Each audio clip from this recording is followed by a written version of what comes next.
नमस्कार मेरे विद्यार्थी मित्रों।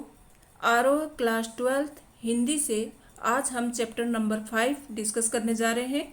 ये एक कविता है, शहर स्वीकारा है, जो कि गजानन माधव मुक्तिबोध द्वारा रचित है। इस कविता के माध्यम से कवि ये कहना चाहते हैं कि जिंदगी में हमें बहुत सारी कठिनाइयों का सामना करना पड़ता है। कभी खुशी भी मिलती है तो कभी गम भी मिलते हैं। तो कभी खुशी हो या कभी गम हो, हमेशा सब चीज़ों को हमें स्वीकार करना चाहिए। और स्वीकार कैसे करना चाहिए? खुशी खुशी स्वीकार करना चाहिए। इसलिए इस कविता का नाम लिखा है शहर स्वीकारा है। कवि कहते हैं कि मैंने जिंदगी में जो कुछ मुझे मिला, दुख मिले या खुशी मिले, उनको मैंने हमेशा खुशी खुशी स्वीकार किया है। क्योंकि कवि को बहुत सारे कष्ट झेलने पड़े थे। बहुत सारे दुखों के बावजूद भी वो आगे से आगे मेहनत करते गए और आगे जाकर एक महान लेखक, चिंतक, दार्शनिक बने। तो उन्होंने ये पीड़ा सही है, अनुभव हुए हैं उनको, इसलिए उन्होंने ये कविता लिखी है कि हमें ज़िंदगी में चाहे कितने भी गम मिले, कितनी भी खुशियाँ मिलें, सबको हमें खुशी खुशी समानता के भाव के साथ स्वीकार करना चाहिए। चलिए शुरू करते हैं कविता को।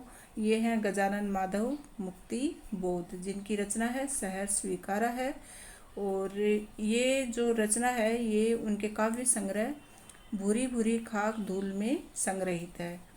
तो कवि का परिचय थोड़ा जान लें। इतने अच्छे कवि हैं जिन्होंने इतनी सारी कठिनाइयों का सामना किया है और फिर जाकर ये कविताएं रचने लगे हैं, तो इनका परिचय जानना तो ज़रूरी है। इनका जीवन परिचय इस प्रकार है कि प्रयोगवादी काव्य धारा के प्रतिनिधि कवि गजानन माधव मुक्तिबोध का जन्म मध्य प्रदेश के ग्वालियर जिले में हुआ 1917 में। इनके पिता पुलिस में थे, इसलिए निरंतर उनका तबादला होता रहता था, स्थानांतरण होता रहता था, ट्रांसफ़र होता रहता था। इसके लिए इनकी पढ़ाई नियमित रूप से नहीं हो पाती थी। तो 1954 में इन्होंने नागपुर विश्वविद्यालय से एमए की परीक्षा दी और एमए हिंदी से करने के बाद डिग्री कॉलेज में अध्यापन कार्य भी इन्होंने करवाया। इन्होंने अध्यापन, लेखन और पत्रकारिता सभी क्षेत्रों में अपनी योग्यता, प्रतिभा, कार्यक्षमता का परिचय दिया। मुक्तिबोध को जीवन पर्यंत संघर्ष करना पड़ा। संघर्षशीलता ने उन्हें चिंतनशील बना दिया, जीवन को नए दृष्टिकोण से देखने के लिए प्रेरित किया। 1964 में ये महान चिंतक, दार्शनिक, पत्रकार और सजग लेखक इस संसार से विदा हो गए। कब? 1964 में। जन्म कब हुआ? 1917 में। कहाँ हुआ? मध्य प्रदेश में। पढ़ाई नियमित क्यों नहीं हुई? क्योंकि इनके पिता पुलिस में थे, तो उनका ट्रांसफ़र होता रहता था। इसके लिए इनको भी अपने परिवार के साथ जाना पड़ता था। लेकिन फिर भी नागपुर विश्वविद्यालय से इन्होंने हिंदी से एमए करने के बाद इन्होंने बहुत सारी कविताएं रची और अध्यापन कार्य भी करवाया डिग्री कॉलेज में।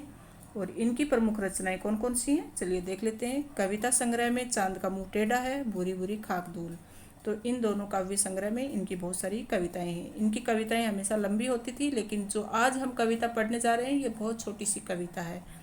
फिर कथा साहित्य, काठ का सपना, विपात्र, सतह से उठता आदमी और आलोचना। आलोचना में क्या होता है बच्चों कि उसमें किसी भी कवि, लेखक के बारे में या किसी व्यक्ति के बारे में आपको गुण और दोष दोनों देखने को मिलते हैं। तो इन्होंने आलोचना भी लिखी। उस आलोचना का नाम है कामायनी, एक पुनर्विचार। कामायनी आपको पता है, एक ग्रंथ है जो कि जयशंकर प्रसाद द्वारा लिखित है। तो उसके ऊपर इन्होंने आलोचना लिखी। फिर कविता का आत्मसंघर्ष, नए साहित्य का सौंदर्य शास्त्र, समीक्षा की समस्याएं एवं साहित्यिक डायरी, भारत इतिहास और संस्कृति, ये सब इनकी आलोचनाएं हैं। फिर इनकी काव्यगत विशेषता क्या है कि मुक्तिबोध प्रयोगवादी काव्यधारा के प्रमुख सूत्रधारों में थे। इनकी प्रतिभा का परिचय अज्ञे द्वारा संपादित तार सप्तक से मिलता है। तो तार सप्तक का क्या मतलब है कि उसमें 7 कवियों की रचनाओं का संकलन और 7 कवियों के बारे में जानकारी है। तो अज्ञे द्वारा जो तार सप्तक बनाया गया था उनमें इनके बारे में पूरा डिटेल मिलती है। ये ऊर्जा अनेकानेक कल्पना चित्रों, फेंटेंसियों का आकार ग्रहण कर लेती है। इनकी रचनाएं ऊर्जा का एक बहुत बड़ा अंश आलोचनात्मक लेखन और साहित्य संबंधी चिंतन में ये हमेशा सक्रिय रहे हैं। ये पत्रकार भी थे। इन्होंने राजनीतिक विषयों, अंतर्राष्ट्रीय परिदृश्य और देश की आर्थिक समस्याओं पर लगातार लिखा है। इनकी भाषा उत्कृष्ट है। भावों के अनुरूप शब्द गढ़ना और उनका परिष्कार करके उसे भाषा में प्रयुक्त करना भाषा सौंदर्य की अद्भुत विशेषता है। इन्होंने तत्सम शब्दों के साथ साथ उर्दू, अरबी और फारसी शब्दों का भी प्रयोग किया है। तत्सम शब्द कौन से होते हैं बच्चों? जो संस्कृत से डायरेक्ट लिए जाते हैं वो होते हैं तत्सम। और तद्भव क्या होते हैं, जो संस्कृत से निकलते हैं लेकिन बाद में हिंदी का रूप धारण कर लेते हैं, हिंदी भाषा में प्रयुक्त होते हैं, वो होते हैं तद्भव। जैसे दही है तो दही क्या है, तद्भव है, लेकिन तत्सम में इसको दधी कहेंगे, मतलब संस्कृत भाषा में दही को दधी कहते हैं। जैसे आग है, आग हिंदी का शब्द है इसलिए वो तद्भव है, लेकिन संस्कृत भाषा में मतलब तत्सम भाषा में उसको अग्नि कहेंगे। ठीक है, तो इस तरह से तत्सम और तद्भव, तो इन्होंने तत्सम शब्दों का प्रयोग किया अपनी कविता में, साथ साथ उर्दू, अरबी और फारसी शब्दों का भी प्रयोग किया है। तो इनकी भाषा शैली ऐसी है। आज जो हम कविता पढ़ने जा रहे हैं उसका सार इस तरह से है कि कवि क्या कहता है कि जब सब सुख दुख संघर्ष अवसाद उठा पटक को सम्यक भाव से अंगीकार करने की ये कविता प्रेरणा देती है। कवि को जहाँ से ये प्रेरणा मिली, कविता प्रेरणा के उस उच्च तक भी हमको ले जाती है। उस विशिष्ट व्यक्ति या सत्ता के इसी सहजता के चलते उसको स्वीकार किया था, कुछ इस तरह स्वीकार किया कि आज तक सामने नहीं भी है तो भी आसपास उसके होने का एहसास है। तो कवि इस कविता के माध्यम से यही बताना चाहते हैं कि हमें एक तो होता है स्वीकार करना और एक होता है सहर्ष स्वीकार करना, कि हर चीज़ को जब हमें स्वीकार करना ही है तो खुशी खुशी करना चाहिए। तो मैं जिस सत्ता के नीचे रहता हूँ, जीवन यापन करता हूँ, जिसका मेरे ऊपर प्रभाव है, उसको मैंने हर रूप में स्वीकार किया है। पंक्ति है कवि की, मुस्काता चांद जो धरती पर रात भर, मुझ पर त्यों तुम्हारा ही खिलता वह चेहरा है। चलिए कविता की शुरुआत करते हैं। ये कवि ने कविता का पूरा सार दिया है जो कि हम पंक्तियों के माध्यम से समझ लेंगे। ठीक है, पंक्तियां हैं, जिंदगी में जो कुछ है जो भी है, इसलिए कि जो कुछ भी मेरा है वह तुम्हें प्यारा है। गर्बीली गरीबी ये गंभीर अनुभव सब, ये विचार वैभव सब। तो कवि क्या कहते हैं कि मेरी जिंदगी में जो कुछ है, जो भी है, जैसा भी है, उसे मैं खुशी के साथ स्वीकार करता हूँ, इसलिए कि जो कुछ भी मेरा है वह तुम्हें प्यारा है। उसको मैं स्वीकार क्यों करता हूँ, क्योंकि जो भी कुछ मुझे मिला है वो तुम्हें प्यारा है और तुम्हारा दिया हुआ है, तुमसे प्रभावित है, इसके लिए उसे मैं स्वीकार करता हूँ। इसलिए मेरा जो कुछ भी है वह उसको अच्छा लगता है। द्वरता ये भीतर की सरिता, ये अभिनव सब मौलिक है, इसलिए कि पल पल में जो कुछ भी जागृत है, अपलक है संवेदन तुम्हारा। तो मेरे स्वाभिमान युक्त गरीबी जीवन के गंभीर अनुभव, विचारों का वैभव, ये यहाँ पर दिया ना, गर्बीली गरीबी ये गंभीर अनुभव सब, ये विचार वैभव, ये जो सब हैं, व्यक्तित्व की दृढ़ता, मन में बहती भावनाओं की नदी, ये सब मौलिक हैं तथा नए हैं, मतलब किसी की कॉपी नहीं है, ये सब अपने आप में अपना अस्तित्व रखते हैं। और इनका मौलिकता का कारण क्या है कि ये मेरे जीवन में हर क्षण कुछ घटता है, जो कुछ जागृत है, उपलब्धि है, वह सब कुछ तुम्हारी प्रेरणा से हुआ है। फिर से समझ लेते हैं, जिंदगी में जो कुछ है, जो भी मेरा है, जो भी है, इसलिए कि जो कुछ भी मेरा है। तो कवि क्या कहता है कि मेरी ज़िंदगी में जो कुछ है, जैसा भी है, उसे मैं खुशी खुशी स्वीकार करता हूँ, इसलिए मेरा जो कुछ भी है वह उसको अच्छा लगता है। उसको मतलब माँ को, मेरी माँ को वो अच्छा लगता है, इसलिए मैं उसे स्वीकार करता हूँ, क्योंकि वो मेरी माँ को प्यारा है, इसलिए मैं उन सब चीज़ों को स्वीकार करता हूँ। आगे कवि क्या कहते हैं, गर्बीली गरीबी यह है। तो जो गरीबी है, जो कि गर्व से भरी हुई है, उसमें भी स्वाभिमान है, स्वाभिमान से मिली हुई गरीबी है। ये गंभीर अनुभव सब, क्योंकि कवि ने बहुत सारे कष्ट सहे हैं, गरीबी के दिन देखे हैं, तो इतने कष्ट भुगतने के बाद ये बहुत सारे उनको अनुभव हो गए हैं और गंभीर अनुभव है उनको। तो ये जो गर्बीली गरीबी है उनकी और जो गहरे अनुभव उनको प्राप्त हुए हैं, ये सब विचार वैभव हैं, जो भी विचार उन्होंने प्राप्त किए हैं। तो दृढ़ता ये भीतर की सरिता, ये अभिनव सब। तो ये जो भी व्यक्तित्व की दृढ़ता है, मन में बहती भावनाएं हैं, नदी के समान जो भावनाएं, सरिता मतलब नदी, नदी के समान जो भावनाएं हैं, वो सब मेरे लिए नई हैं, क्योंकि वो पल पल घटित होती रहती हैं वो घटनाएं। और हर क्षण जो कुछ घटित होता है, जो कुछ जागृत है, वह उपलब्धि है, वह सब कुछ तुम्हारी प्रेरणा से मुझे मिला हुआ है, इसलिए मैं इन सब चीज़ों को स्वीकार करता हूँ। आगे है, जाने क्या रिश्ता है, जाने क्या नाता है, जितना भी उड़ेलता हूँ भर भर फिर आता है, दिल में क्या झरना है, मीठे पानी का सोता है। तो कवि क्या कहता है कि तुम्हारे साथ न जाने कौन सा संबंध है, न जाने कैसा नाता है, कि मैं अपने भीतर समाये हुए तुम्हारे स्नेह रूपी जल को जितना बाहर निकालता हूँ वह फिर चारों ओर से सिमट कर चला आता है, मेरे हृदय में भर जाता है। तो जितना भी उड़ेलता हूँ, मतलब जब आंसू आते हैं और प्यार भरे आंसू आते हैं तुम्हारे लिए, तो जितना भी मैं उनको बाहर निकालता हूँ फिर वो भर आते हैं, मन फिर से भर जाता है।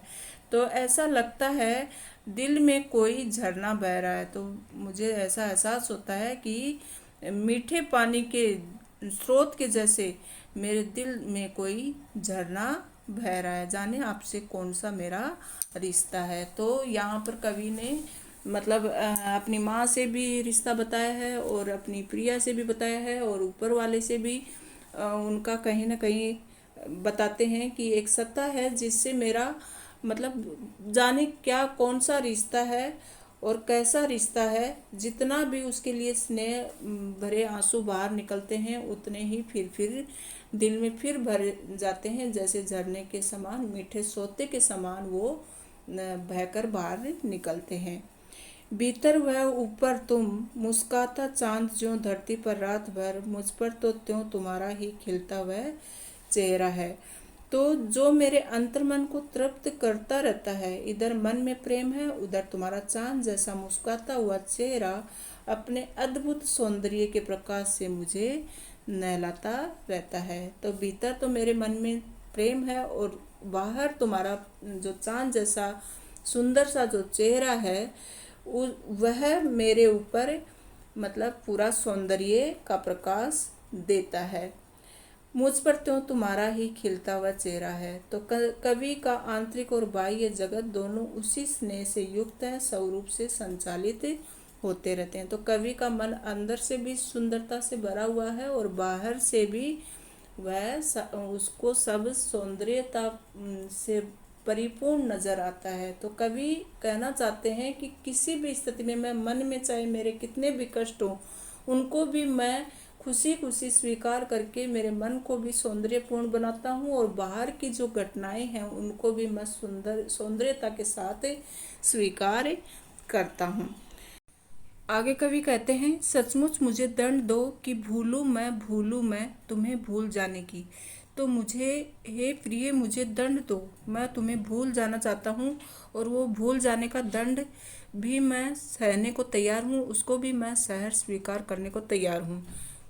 लेकिन मैं भूलना चाहता हूँ दक्षिणी ध्रुवी अंधकार अमावस्या, शरीर पर चेहरे पर अंतर में पालू मैं यहाँ पर कवि कहना चाहते हैं कि तुम्हें भूलने के बाद मुझे दक्षिणी ध्रुव पर जिस तरह से 6 माह अंधेरी रात रहती है और 6 माह का दिन होता है, उस तरह वो 6 मास की रात्रि के समान दुख होगा मुझे तुम्हें भूलने के बाद।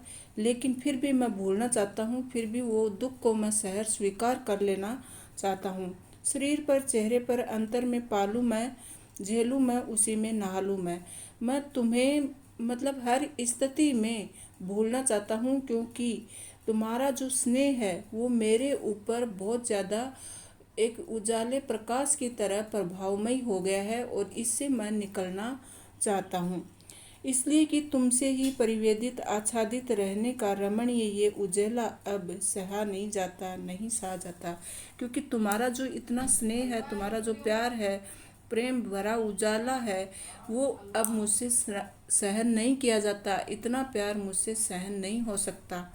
ममता के बादल की मंडराती कोमलता भीतर पीरती है, कमजोर और अक्षम अब हो गई आत्मा ये, छटपटाती छाती को भविष्य वेदना डराती है, बहलाती सहलाती आत्मीयता बर्दाश्त नहीं होती।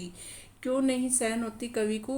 कवि कहता है कि अगर कल को मैं तुमसे बिछड़ जाऊं तो वो फिर वो ज़्यादा मेरे लिए असहनीय होगा। इसके लिए मेरे ऊपर इतना जो स्नेह है, तुम्हारा जो प्यार है, वो उससे मैं निकलना चाहता हूँ, क्योंकि मुझे डर लगता है कि बाद में जब आपसे अलग होऊंगा तो कैसे मेरी ज़िंदगी कटेगी। इसके लिए मैं हर दुख को सहने को तैयार हूँ, और तुमसे बिछड़ने का दुख मेरे लिए 6 मास की रात्रि के समान होगा, लेकिन फिर भी वो मैं सहने को तैयार हूँ। तो ममता के बादल की मंडराती कोमलता, जो तुम्हारी जो ममता है उसकी जो कोमलता है वो भीतर तक मुझे पीड़ती है, मतलब भीतर तक मुझे पीड़ा देती है वह। और मुझे कमज़ोर और अक्षम हो गई है आत्मा, और उसके चलते मैं एकदम कमज़ोर हो गया हूँ। मेरी आत्मा एकदम शिथिल पड़ गई है, क्षमता नहीं रही है अभी मेरी आत्मा में ये सब सहने की। छटपटाती छाती को भयभीत वेदना डराती है, और ये सब मुझे डराती हैं कि कहीं मैं तुमसे जब अलग हो जाऊंगा तो मैं कैसे ये सब सहन करूंगा। तो अब मैं तुमसे बिछुड़ना चाहता हूँ, और तुमसे दूर होने का मुझे जो दुख होगा उसको मैं सहर्ष स्वीकार करने को तैयार हूँ। तो इसका देख लीजिएगा, ये भावार्थ दिया हुआ है, आप समझ लीजिएगा कि कवि अपनी प्रिया स्वरूपक को बोलना चाहता है। वह चाहता है कि प्रिया उसे बोलने का दंड दे, वह इस दंड को भी सहर्ष स्वीकार करने के लिए तैयार है। प्रिया को बोलने का अंधकार कवि के लिए दक्षिण ध्रुव पर होने वाली 6 मास की रात्रि के समान होगा। उस अंधकार में लीन होना चाहता है, उस अंधकार को अपने शरीर हृदय पर झेलना चाहता है। इसका कारण ये है कि प्रिया के स्नेह के उजाले ने उसे घेर लिया है, और ये उजाला अब उसके लिए असहनीय हो गया है। तो प्रिया की ममता या स्नेह रूपी बादल की कोमलता सदैव उसके भीतर मंडराती रहती है, और यही कोमल ममता उसके हृदय को पीड़ा पहुंचाती है। इसके कारण उसकी आत्मा कमज़ोर हो गई है, और भीतर ही भीतर डर लगने लगा है कि कभी उसे अपनी प्रियतमा माँ या प्रिया से अलग होना पड़ा तो वह अपना अस्तित्व कैसे बचाए रखेगा। इसके लिए कवि चाहता है कि वह आत्मनिर्भर बने, क्योंकि अब उसे उसका बहलाना सहलाना और रह रहकर अपनापन जताना सहन नहीं होता। चलिए आगे पढ़ते हैं। सचमुच मुझे दंड दो कि हो जाऊं पाताली अंधेरे की गुहाओं में विवरों में। तो कवि कहते हैं कि हाँ, मैं सचमुच चाहता हूँ कि तुम मुझे दंड दो, ताकि मुझे जो अंधकार मिलेगा तुमसे अलग होने का, बिछुड़ने का, उस अंधकार की गुफाओं में मैं कहीं उसमें ही खो जाऊं, धुएं के बादलों में बिल्कुल मैं लापता हो जाऊं। लापता कि जहाँ भी हो तुम्हारा ही सहारा, इसलिए कि जो कुछ है भी मेरा। और लापता ऐसे हो जाऊं कि जहाँ भी मैं रहूं वहाँ सिर्फ तुम्हारा ही सहारा मुझे मिलता रहेगा, इसलिए कि जो कुछ भी है मेरा, जो कुछ भी मेरा है वो तुम्हारा ही प्रभाव है। तो मैं जहाँ लापता भी रहूँगा, तुमसे दूर भी रहूँगा, तो भी तुम्हारी परछाई मुझे हमेशा साथ देती रहेगी। या मेरा जो होता सा लगता है, होता सा संभव है, सभी वह तुम्हारे कारण के कार्यों का घेरा है, कार्यों का वैभव है। तो मेरे साथ जो भी कुछ हो रहा है वह सब तुम्हारा किया हुआ ही कार्य है, और इसका प्रभाव है। इसके लिए मैं अकेला भी रह लूँगा तो मुझे किसी प्रकार का दुख नहीं होगा। दुख होगा तो मैं सहर्ष उसको स्वीकार भी कर लूँगा, क्योंकि वो सब तुम्हारे ही कारण है, और इसके लिए मुझे एहसास होता रहेगा कि वो तुमसे ही मुझे मिल रहा है। इसके लिए मुझे खुशी खुशी वो स्वीकार कर लेना, उसको मैं चाहता हूँ। अब तक तो ज़िंदगी में जो कुछ था, जो कुछ है, सहर्ष स्वीकार है, इसलिए कि जो कुछ भी मेरा है वह तुम्हें प्यारा है। तो अब तक जो ज़िंदगी में मुझे जो भी मिला, सुख मिला, दुख मिला, उसको मैंने सहर्ष स्वीकार किया है, खुशी खुशी स्वीकार किया है, क्योंकि वो सब कुछ तुम्हारा ही प्रभाव के कारण है। तुमने ही मुझे अपनापन दिखाया, स्नेह दिखाया, ममता दिखाई है, तो तुम्हारे ही कारण सब दिया हुआ है। इसके लिए मुझे सब कुछ स्वीकार है। मैं उसको दुख को दुख नहीं मानता, मैं खुशी से उसको स्वीकार करता हूँ, क्योंकि वो तुम्हारे ही कारण मुझे आज मिला हुआ है। तो देख लेते हैं, कवि कहता है कि मैं अपनी प्रियतमा के स्नेह से दूर होना चाहता हूँ, और उसी के दंड की याचना करता हूँ। वह ऐसा दंड चाहता है कि प्रियतमा से न होने से वह पाताल के अंधेरी गुफाओं व सुरंगों में खो जाए। ऐसी जगहों पर स्वयं का अस्तित्व भी अनुभव नहीं होता, या फिर धुएं के बादलों के समान गहन अंधकार में लापता हो जाए, और उसके न होने से बना हो। ऐसी जगहों पर उसे अपने सर्वाधिक प्रिय स्त्री का ही सहारा है। उसके जीवन में जो कुछ भी है, या जो कुछ उसे अपना लगता है, वह सब कुछ उसके ही कारण है। उसकी सत्ता, स्थितियाँ, भविष्य की उन्नति अवनति, सभी संभावनाएं प्रियतमा के कारण है। तो कवि का हर्ष, विषाद, उन्नति अवनति सदा उससे ही संबंधित है। इसलिए कवि ने हर सुख दुख, सफलता असफलता को प्रसन्नतापूर्वक इसलिए स्वीकार किया क्योंकि प्रियतमा ने उन सबको अपना माना है। वे कवि के जीवन से पूरी तरह जुड़ी हुई हैं। Thank you students. आपको ये कविता अच्छी लगी होगी, समझ में आई होगी। किसी प्रकार का डाउट हो तो कमेंट बॉक्स में अवश्य लिखें। कविता अच्छी लगी हो तो चैनल को लाइक करें, शेयर करें, सब्सक्राइब करें। Thank you so much students.